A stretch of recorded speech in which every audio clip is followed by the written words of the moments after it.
In that photo that I sent you, I got to meet Ian McDiarmid for like 2 seconds, and then when I got to get an autograph from him, I asked him in the fight scene where he fought Mace. I said, did Palpatine throw the fight on purpose? Because in the book it says something different, but on screen, it's seems like he's kind of waiting for Anakin to show up, and he's doing it on purpose, and he's lost to Mace Windu, this whole thing. But then I've seen interviews with George where he says Mace is powerful enough to beat the Emperor. What?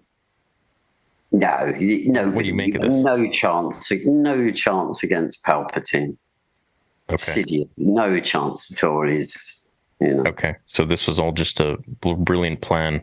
As far as I was concerned, I don't know if George himself said this or someone. There's this whole thing about the seventh form, about Vapod, about how they can use Mace Windu uses the dark side of the opponent to back onto himself and then to flush back to the opponent, and it's a bit confusing. But I never was able to accept that he beat Mace Windu. It was just that he beat Palpatine.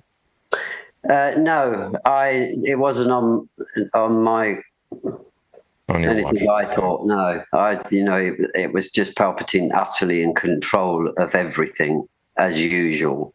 Yeah. And yeah, I mean, Mace is potentially beyond a lot of others, and I think because of the dark side, it's the same with Anakin. In my head, you've got to learn that stuff. You've got to go through those stages, and if you don't, then it's like I used to say, it's like a junkie, that's taken a drug and reached enlightenment via the drug rather than standing on his head for 10 years and, getting enlightenment.